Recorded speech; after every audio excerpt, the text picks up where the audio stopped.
faly tafiaraka aminao indray izay eto amin'ny fahitalavitra matv rivijery ajaina amin'izao takarivany alatsinainy fa enina ny volana martsa 7 sy 2 izao fotoana ny fampahalalam-baovao eto amin'ny fahitalavitra matv koa manasantsika ampitiavana ary anaraka izany hatramin'ny farany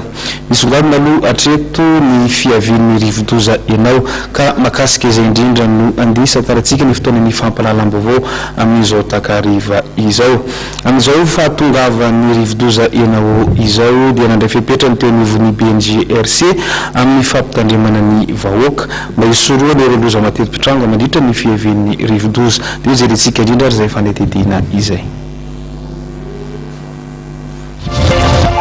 nandray fepetrana ny anivon'ny BNGRC manoloana ny fahatongavan'ny rivodoza ianao isan'izany ny fandefasana ekipa eny amin'ny faritra andalovan'ny rivodoza mba hiara isalasy anentana ny vahoaka ny amin'ny tokony atao alohany sy mandritry ny fahatongavan'ny rivodoza araka ny fanamby vaovao fantatra dia hiditra tanety ity rivodoza ity rapitsy maraina eo anelanelany amin'ny 7 ora sy amin'ny 12 ora any antalany voakasika izany voalohany manoloana izay dia manao antso amin'ny vahoaka mamerona nosy izy ireo mba hitandrina avy hatrany loza miatra moa ny any Antalasy Sofia. Ny zavatra mety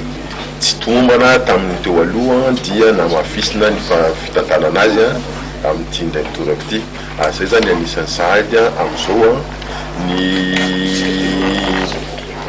ina moa izy teo raha ny tena hoe ny zavatra tokony ho izy amin'le principe atao zany dia hoe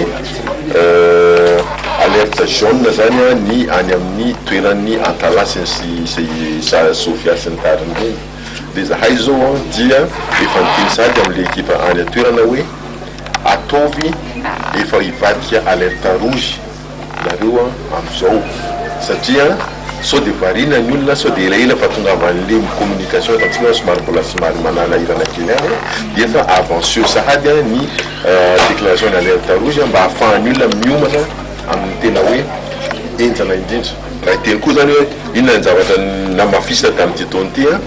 dia le nilazaiko teo nametraka atsika les plans de contingence régionale zay ina moa zany fepetra zany hoentin'ireo tompon'andraikitra ina toerana mandeha tanana ny loza mety hitrangany amin'zareo fepetraka zay dia mieritra zany zay zao ato amin'ny BNGRC fa ireo namatsika mpiara-mombonatoka zay ao anatin'ny les plans de contingence régionale sy ireo tompon'andraiki-panjakana zay miasa any ary ireo olona ekinina rehefa ny BNGRC na toerana dia afaka sahady zany mifehy inona ny hetsika manavotraina sy ny zavatra rehetra tokony atao mba ahafahana manalefaka ny visatry ny fandalovana